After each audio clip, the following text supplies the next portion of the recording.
Sabi nila, bawat problema may solusyon. Ngayon, kapag hindi mo makitahan ang solusyon, hayaan mo na lang na ganon. Kesa naman problemahin mo pa ng problemahin sa mahabang panahon. May tama yon. Pero, siguraduhin mo muna na wala talagang solusyon. Kasi kapag may solusyon pala at hinayaan mo lang na ganon, magsisisi ka pagdating ng panahon at sa mahabang panahon.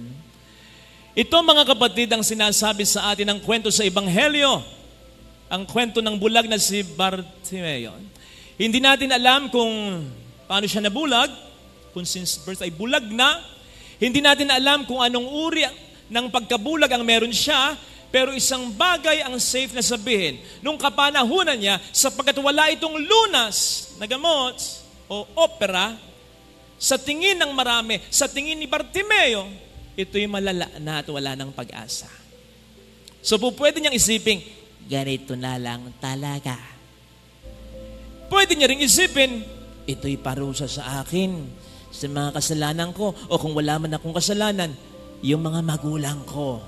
So ganito na lang talaga. At isa pa, abay kahit bulag siya, nakapanglilimos siya. So nakakakain siya. Sustentado siya.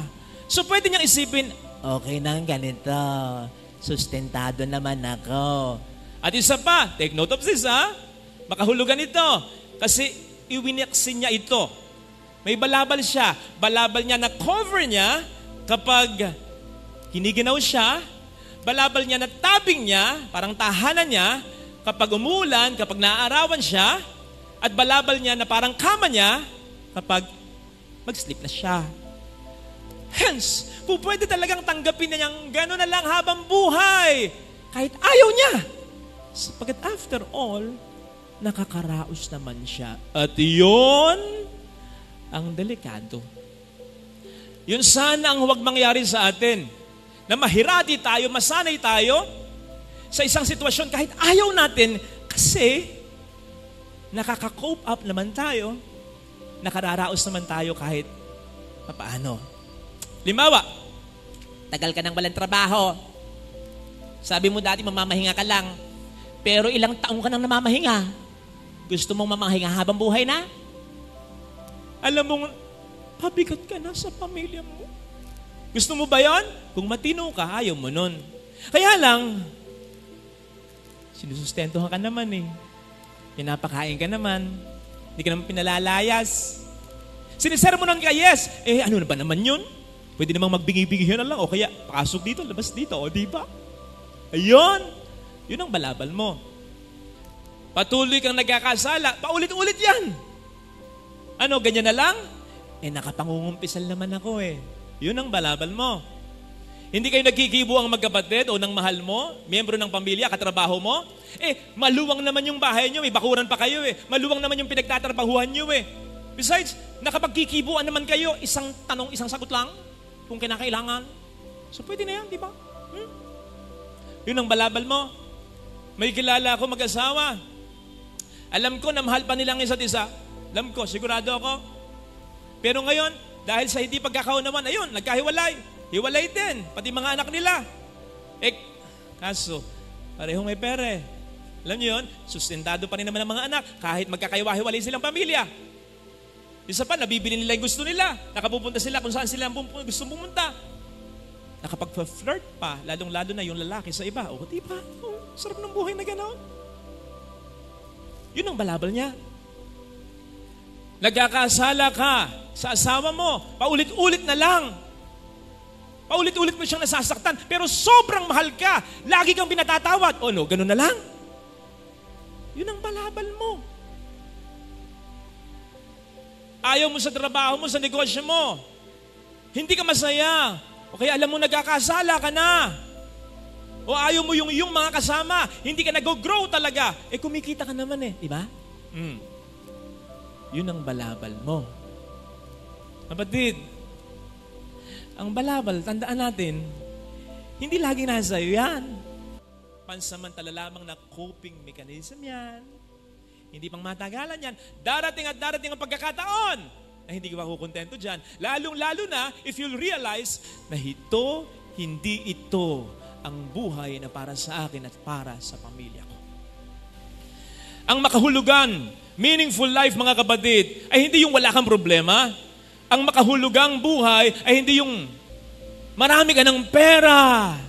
Ang makahulugang buhay ay yung buhay na gusto mo talaga. Gusto mo kung ano ka, gusto mo kung anong meron ka, gusto mo kung ano yung ginagawa mo, gusto mo kung sino yung mga taong nakapaligid sa'yo. Gusto mo in a sense na mas fulfilled ka, mas masaya ka, mas secured ka, mas productive ka, wala kang inaargabyadong tao, nakatutulong ka pa sa iba. Yun ang makahulugang buhay.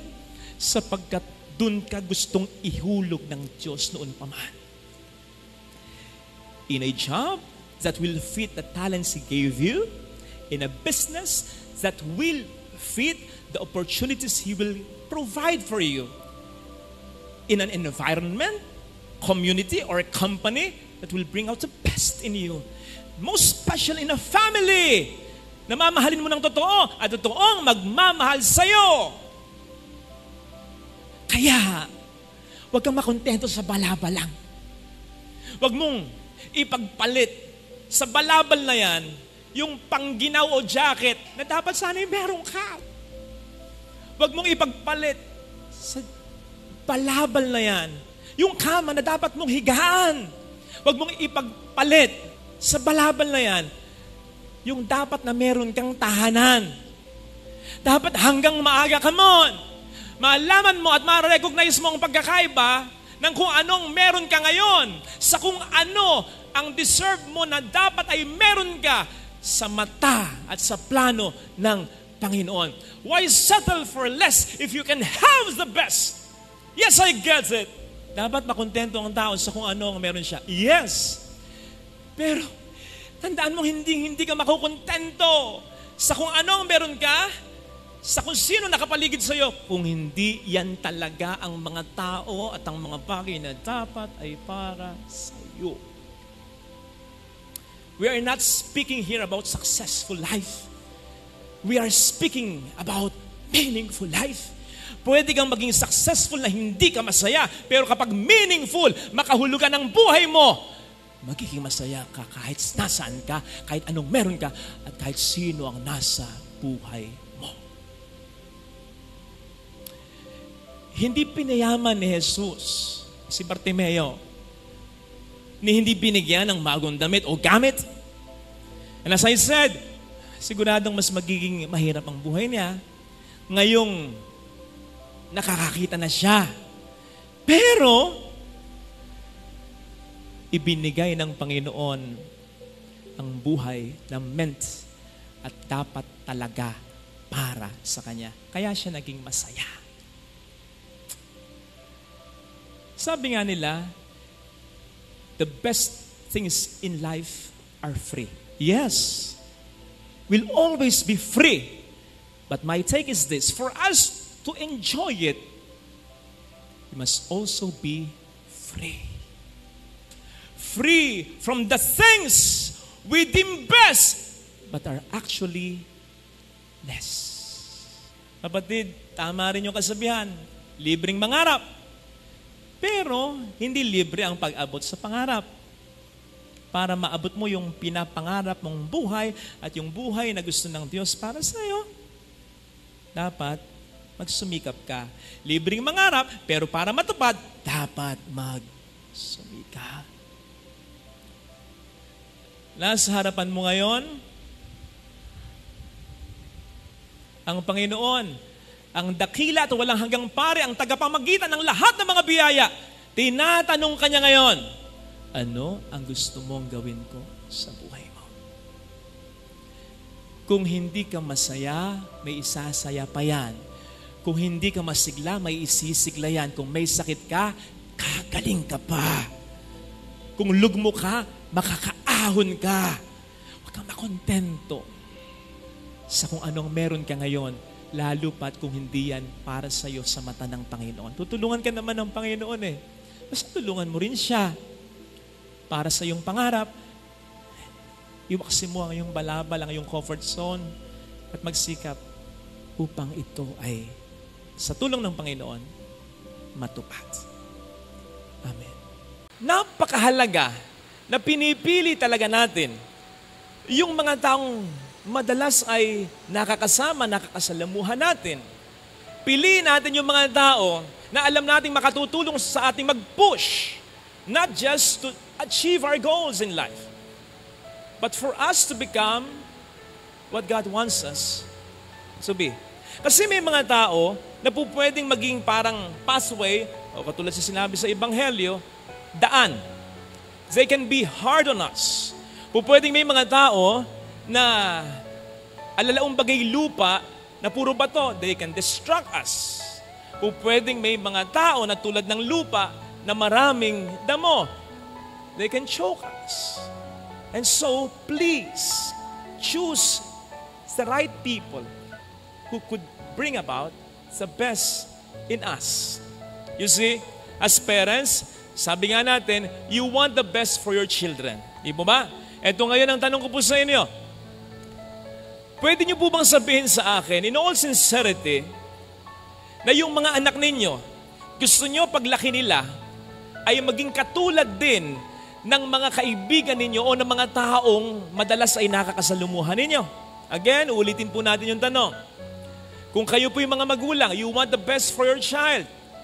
Kung tatanungin po kayo, gusto nyo ba na yung mga anak ninyo ay maging sa ugali, sa narating, katulad ng mga tao na kaibigan nyo o frequently ay nakakasama ninyo?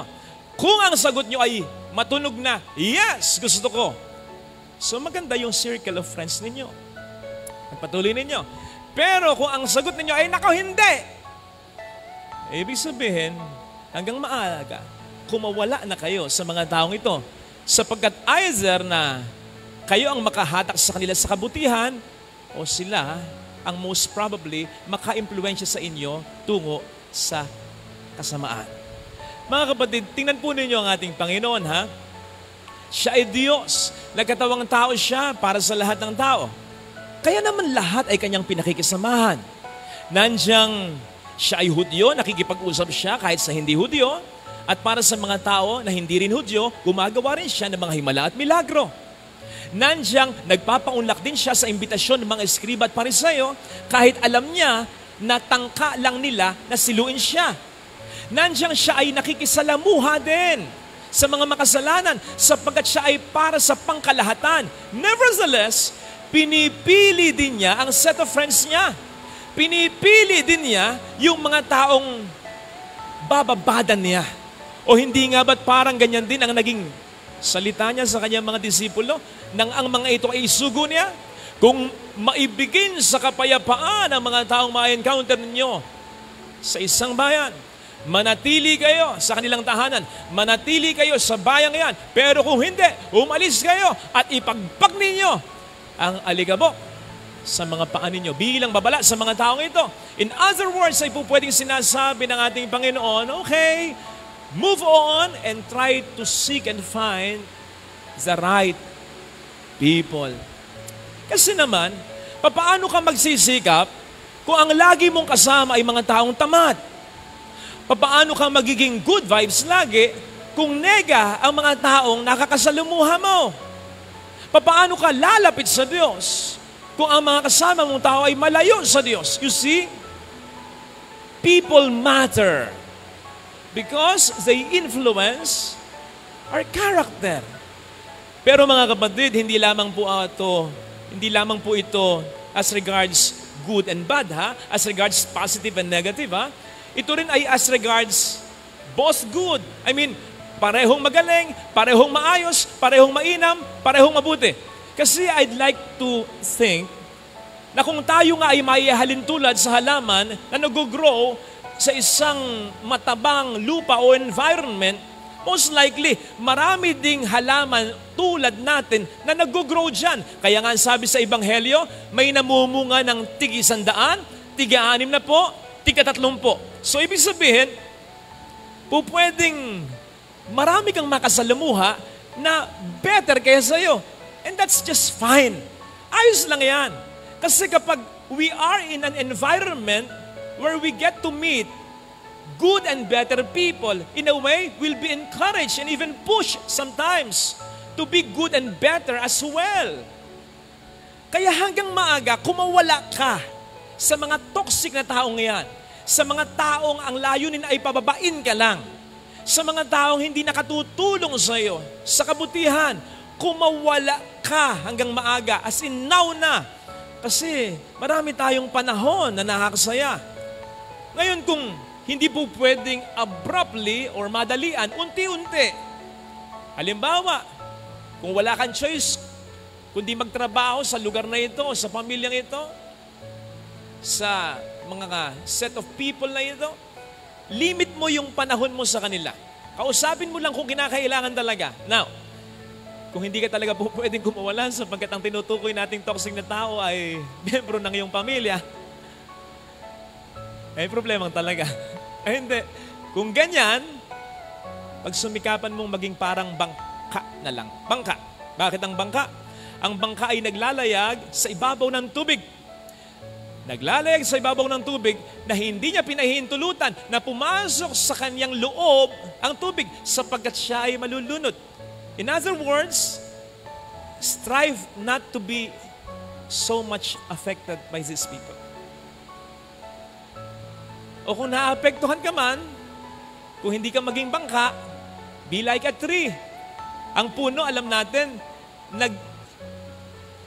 a-accept ng carbon dioxide na po pwede natin sabing poison. Pero in the process, it transforms such poison to oxygen. Yun ay mas nakatutulong sa kanya at kapag iniimit niya palabas, binibreathe out niya, mas nakatutulong din sa iba.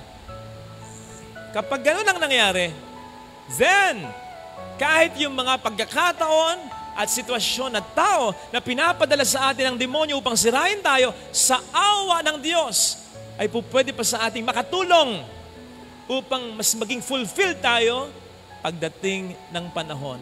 Mas nagiging sweet kasi ang accomplishment o ang fulfillment if along the way, we will encounter situations, problems, especially people who will challenge us. And then in the end, we will rise above them. Mas nagiging sweet ang accomplishment at ang fulfillment. Nasa saan ka mang sitwasyon ngayon?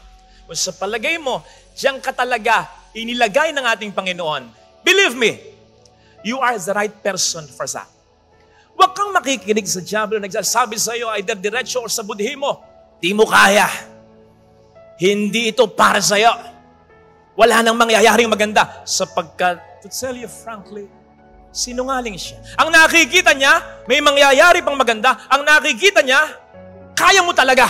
Kaya binabaligtad ka niya. Yes, maaring for the meantime, parang mga maling tao ang nakapaligid sa iyo. Kasi sumasakit ang ulo mo, dinudurog nila ang puso mo. Puro konsumisyon ang binibigay sa iyo. Pero it doesn't necessarily mean na ikaw ay maling tao na rin para sa mga taong ito. Tandaan mo, lalong-lalo na kung ang pag-uusapan natin dito ay pamilya mo. Hindi ikaw ang pumili sa kanila. Ang Diyos ang pumili sa iyo na maging kapamilya nila. Pwede mang magkamali ang Diyos. Hindi. Kaya mo. Maniwala ka. Nagiging mahirap lang kasi for the meantime, sana nga for the meantime, hindi sila asawa mo, kapatid mo, anak mo, na pinoproblema mo. For the meantime, sana, hindi sila nagpapakatamang tao, tamang asawa, tamang kapatid, tamang anak para sa iyo. Pero hindi na sila magiging tama pa kung magiging mali ka na para sa kanila. Naintindihan niyo po ba? You can't prove them wrong by being wrong. You can only encourage them to be right by being right. Sticking to us is right. Kahit mahirap. Mahirap naman talaga yung manatiling mabait pa rin asawa, mabait pa rin magulang, mabait pa rin anak, kapatid, kahit na hindi man bait sa iyo yung tao. Pero yun ang challenge ng ating ebanghelyo. Doon tayo sinusugo ni Kristo sa misyon na ito. Tandaan po natin, kung i-apply natin sa bawat isa sa atin, go into the world. Huwag mo munang interpret yun na buong mundo. Mahirapan kang i-decipher yun. Yung world mo na dito, yung mundo mo, yung mundo ng pamilya mo, doon ka sinisugo ni Kristo. Yun ang unang responsibilidad mo. Yes, mahirap, pero ito, wag niyong aalisin po ito sa isip po ninyo. Maliwanag ang sinabi ng Panginoon sa Ebanghelyo. Sinusugo ko kayo, pero binagyan niya ng kapangyarihan ng mga ito. Hindi sinabi ng ating Panginoon, sinusugo ko kayo, bahala na kayo sa buhay niya. Hindi. Binigyan niya ng kapangyarihan ng mga ito. Bibigyan ka niya ng kakayanan, ng kapangyarihan para magampanan mo ang isang pagiging mabuting asawa, magulang, kapatid, anak. Hindi niyo ba napuna? Ang daming instructions. Ito sasabihin ninyo. Ito ang gagawin ninyo. Ito pati bibit-bitin. Ito bibit-bitin ninyo. Pati hindi bibit-bitin. Ito wag niyong dadalhin. Pati ba naman niya? Wala bang diskarte yung mga disipulo? Wala bang isip yung mga yan? Hindi nangingialam. It was for Jesus to show them. Then, it is for Jesus to show us now. Sinusugo niya tayo, but still, He calls the shots. Siya pa rin. Hindi tayo. Kaya nga bukang bibig ko, proyekto ito ng Diyos. Nakikisabkon lang tayo. Biyahe ito ng Diyos, nakikiride lang tayo. Ang totoong nagnenegosyo ay ang Diyos. Empleyado lang tayo. Kaya maniwala ka, kapatid, kung gusto mong umayos pa ang bansang Pilipinas na ito, kung gusto mong tumino ang asawa mo, kung gusto mong magpagkaisip ang anak mo, kung gusto mong maging considerate ang kapatid mo, kung gusto mong magkasundo kayo ng biyanan mo, kung gusto mo pang maging maganda ang buhay ng pamilya mo, maging buo ba ito, mas lalong gusto ng Diyos. Kung naiinip ka sa pagbabago, mas naiinip ang Diyos. Kung nasasaktan ka sa ginagawa ng mga taong ito sa iyo, mas nasasaktan ng Diyos. Kung hindi sila nagpapakatamang tao para sa iyo at ikaw lang nagpapakatamang tao para sa kanila, mas lalong nahihirapan ng Diyos para sa iyo. At kung gumagawa ka ng paraan, mas lalong gumagawa ng paraan ng Diyos. Ikaw nga natutulog pa eh. Ang Diyos, 24/7, walang tulugan. Anong sabi ng ating Panginoon? Ako at ang Ama ay patuloy sa paggawa. Ano pang gagawin ng Diyos para sa sarili niya? Wala na. Unang-unang gagawin ng Diyos, mabuti lang. Pero para sa Kanya, no! Wala na siyang kailangan. Kaya't ang gagawin ng Diyos, walang puknat, kabutihan para sa atin lang. Kaya ano man ang ginagawa mong paraan, kapatid? It doesn't matter. Parang walang resulta. Kapatid, ang nakikita mo, yung nakikita mo lang. May divine realm. May ginagalawang arena ang Panginoon. May ginagawa siya. Putting people in your lives. Proper people, proper places. Lining up them. Circumstances. Hindi mo nakikita, pero ibig sabihin nun, hindi ibig sabihin nun, wala siyang ginagawa. Meron siyang ginagawa. At yung ginagawa niya, kahit buong buhay mong gawin, kahit yun lang ang gawin mo, hindi mo magagawa. Iba talaga ang nagagawa niya. Mas marami siyang ginagawa. Bakit? Sapagkat ito ay proyekto pa rin niya. Nakikikooperate ka lamang sa Kanya. O sige nga, sige. Romans 8:28. All things work together for the good of those who love Him. Kaya mo ba yon? Kaya mo bang i-convert kahit yung mga pangit na pangyayari sa buhay mo para magdulot ng maganda at mabuti sa pamilya mo? No! Sinong may kaya nun? Diyos lang. Kaya mo bang baguhin ang asawa mo? Ang tagal mo nang minumura kaya yan. Ang tagal mo nang tinitiis yung anak mo. Nagbago ba? Hindi. Sinong makapagbabago? Ang Diyos lang. Kaya kinakailangan mo siyang laging ipagdasal. At ito pa, kaya mo bang pahabain ang buhay mo? O pahabain ang buhay ng mahal mo para bago man lang mamatay ang isa sa inyo sa mundong ito, maayos nyo kung ano yung gulo nyo? Hindi. Sinong makakagawa niyan? Fortunately, may mga taong ganyan, bago mamatay yung isa, nagkakasundo pa. Sinong may dulot niyan? Ang Diyos. Ang Diyos lang. Kaya, it will help us a lot kung ipagpapasa Diyos natin ang lahat.